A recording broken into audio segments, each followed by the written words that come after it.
在我们的洗衣液那方面呢，我们所用的那个化学药品、那个洗衣液那些，都是以 plant base 为主的，所以在这环境那方面不会对环境造成有太大的破坏。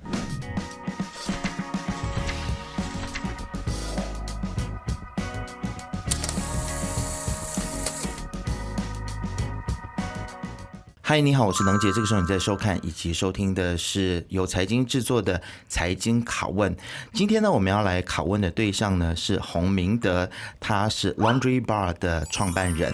其实呢 Laundry Bar 它在全马各地，包括每一个州属呢都有分行，在整个东南亚国家呢更是累积了超过700间的分行。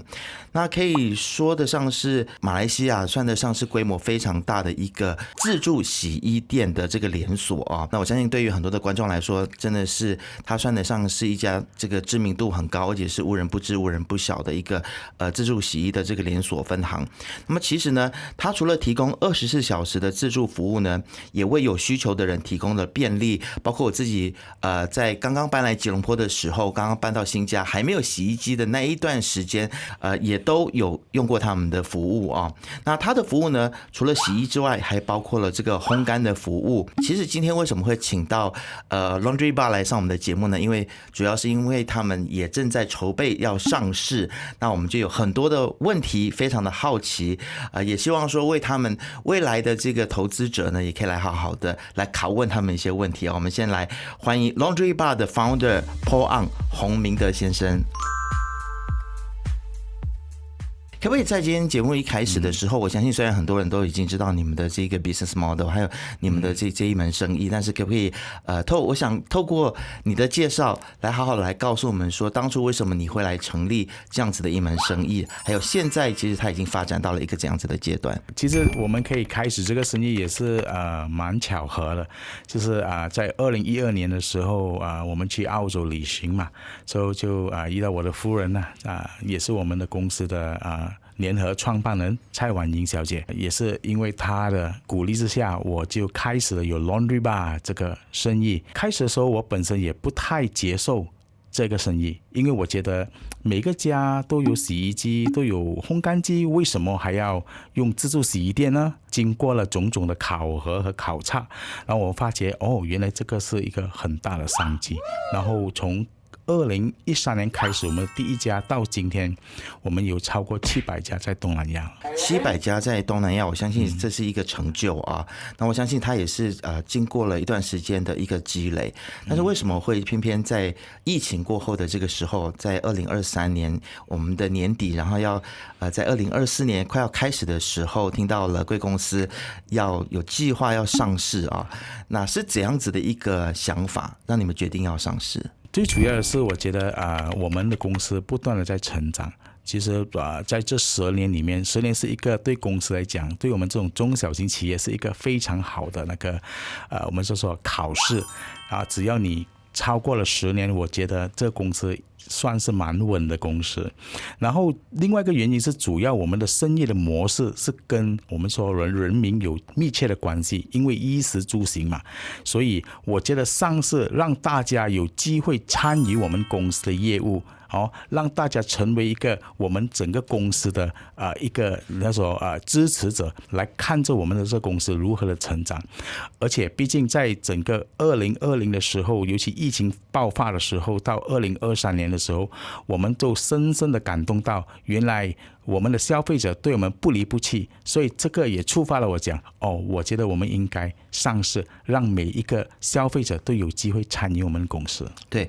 虽然说这个洗衣的服务呢，它算是一个刚需嘛，但是我们也是可以看到说，这个家电产品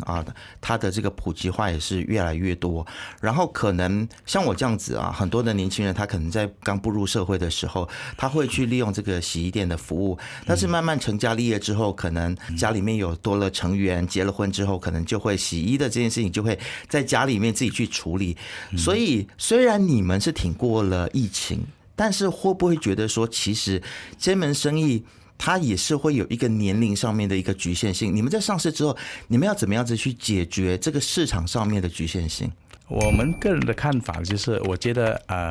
当你是单身的时候，你会需要用到自助洗衣店的服务，因为它方便，而且是很快可以解决我们的生活的问题。当你成家立业了，或者是成家了，你有小孩了，你会发觉你更加需要用到这个自助洗衣店哦。为什么呢？因为我发觉我们可以解决你们的洗衣的不只是一小部分，而且我们只要有穿的有用到的，我们都会帮你解决。更何况现在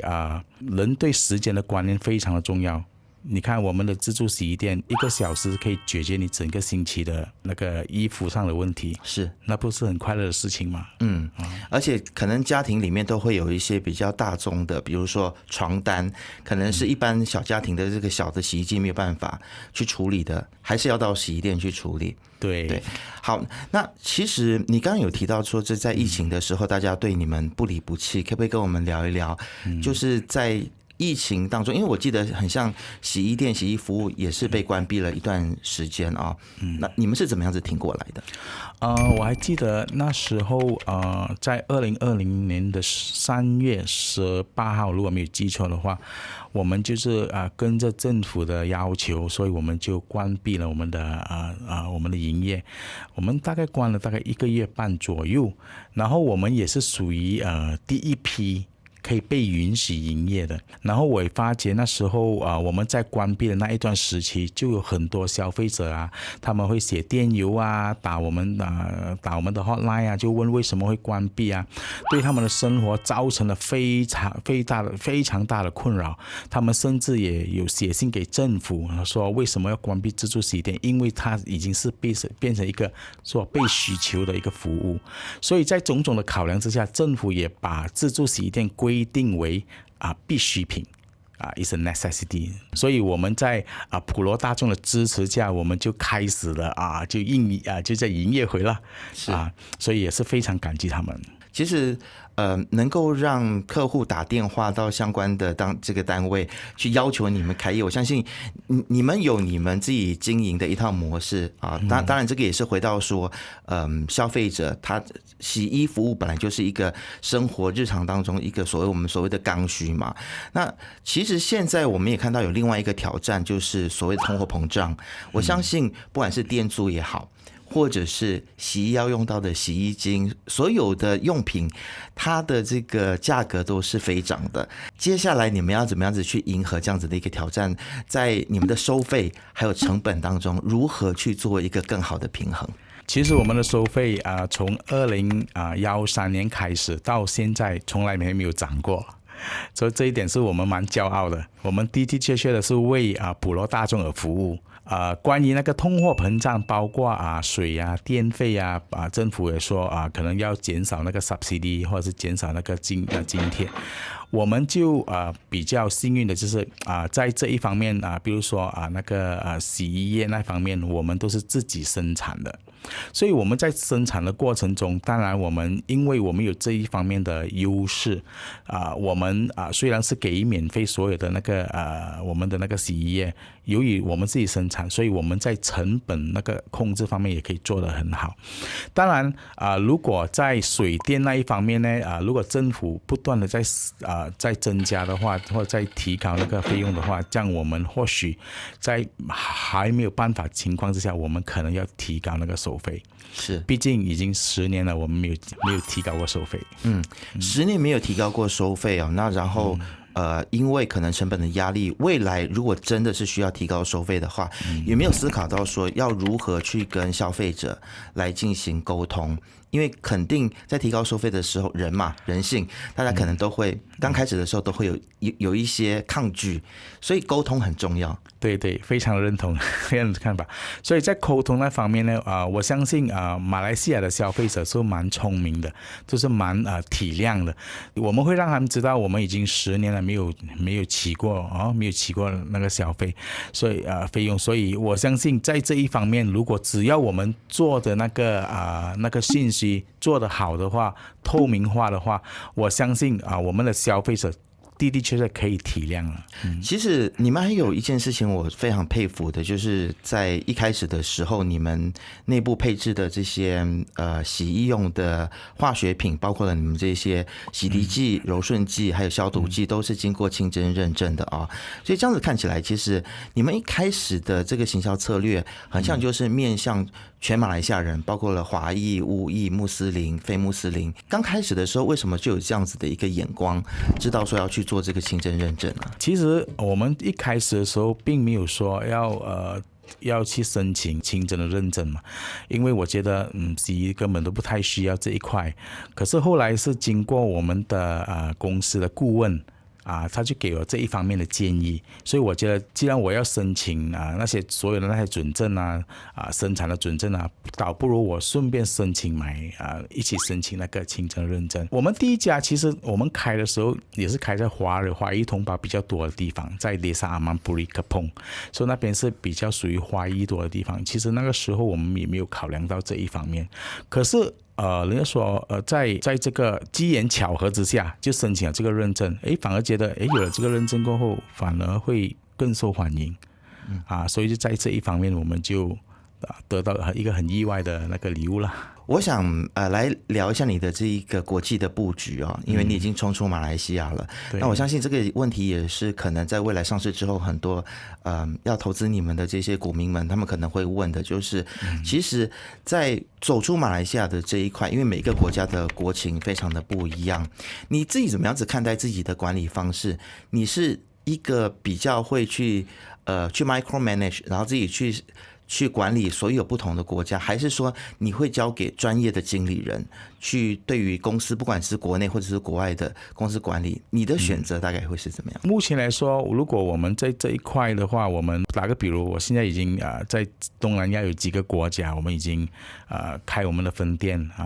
还有甚至有我们的自己的公司在那方面。主要的考量是我们必须要有一个比较强的合伙人，这个是很重要，因为如果是强的合伙人，就可以减少我们的很多的麻烦。如果找不到对合适的合伙人的话，那么我们必须派自己的团队去一些国家，然后自己管好那个营业的方式，然后从中我们再寻找对的人选。是，所以合伙人很重要，太重要了。对，是，如果没有找到合适的合伙人的话，可能就甘愿就是先暂停某个地方的发展，直到你找到一个合适的合伙人。对。好，其实，在国际布局上面，其实包括马来西亚也是，国际各个国家现在都非常重视一件事情，就是 ESG。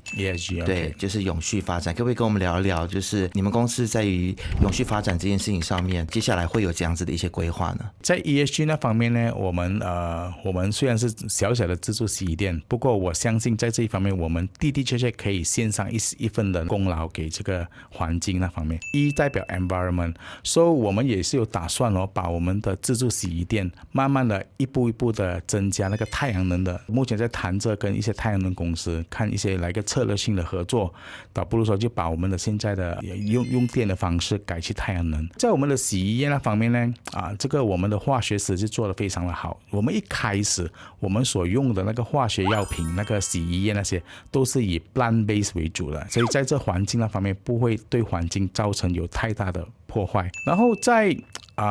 social 那方面呢 ，ESG 呢，就是在我们的人力资源的管理那方面，因为我本身也是跟人家打过蛮多年的工，我已经帮人家打接近20年的工，所以我对工作那方面，我是会去了解一个员工到底要的是什么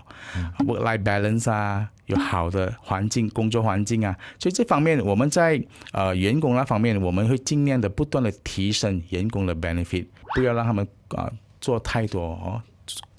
过于操劳那一方面。然后在 governance 那边呢，我们就会因为目前我们虽然还没有投资者，不过我本身认为，好像我们的 supplier、我们的供应商、我们的银行给我们贷款的银行，我当它是我们的一个 stakeholder， 所以在这一方面呢，我们在我们所有的会计税务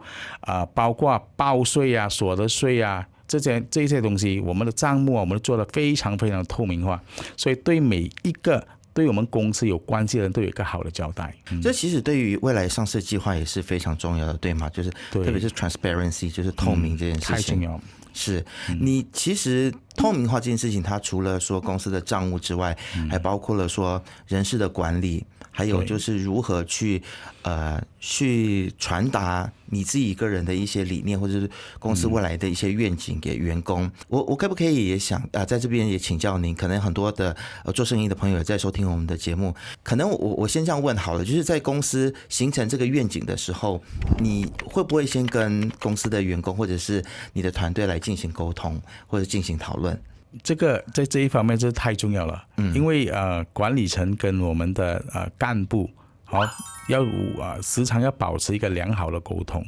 这个是对我们要上市要做大做强，对一个企业来讲，这是太重要了。所以我们一般上我们就会跟我们的干部或者是我们的直属员工，就会每次跟他们分享我们的理念，包括我们更加愿意听下他们的意见。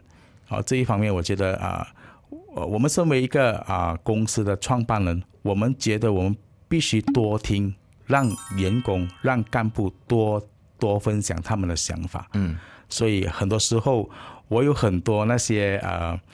idea 都是来自他们的。了解，好，就是充分聆听，然后再把大家的可以说是集思广益，然后再把它形成是一个公司的一个战略。对，说到战略，其实接下来有一个非常有趣的事情就是其实我也看到说，一般的这些传统的洗衣店可能洗跟烘干是分开，但接下来你们要把洗跟烘干就是要推出这个2合1的这个机器，可不可以谈谈这个部分？好，这个2合1的那个机器，我们这来自日本的，这是去年我们拿到这个代理。这个2合1的那个机器，其实在日本已经好多年了，只不过是开始在马来西亚流行。然后这个2合1跟普通的那个洗了然后要拿去烘干呢，最大的分别就是2合1你就是不需要搬来搬去嘛，把你衣服从洗衣机然后搬去烘干机。这个会给消费者一个非常方便，你放了你的衣服，你就可以去吃你的早餐或者是你可以有你自己的 me time， 就是没有人会 disturb 到你，就是你可以自己坐下来1个小时，真的完完全全是你属于你自己的时间。对工作来讲，对一个工作的 executive 来讲，或是对一个家庭主妇来讲，那1个小时太好了，因为没有人可以给你一些任何的那个骚扰。了解。好，来到我们今天节目的尾声我想最后的30秒，可能要请您就是对于未来潜在的投资者，有没有什么话想对他们说？我个人就希望说对未来的投资者最主要的是我们的理念我对公司成长的要求我对你们所给予的付出会负上100%的责任，我会让每一个投资者都感到骄傲，投资在 Citicoin Group。好，非常谢谢今天来自 Laundry Bar 的 Founder Paul Ang， 也就是洪明德，来到我们财经拷问当中，跟我们分享了这么多，谢谢你。谢谢，是我荣幸，谢谢。正在收看 YouTube 的朋友，记得一定要订阅、按赞、开启小铃铛，第一时间就可以看到我们所有最新的影片。我们下次见。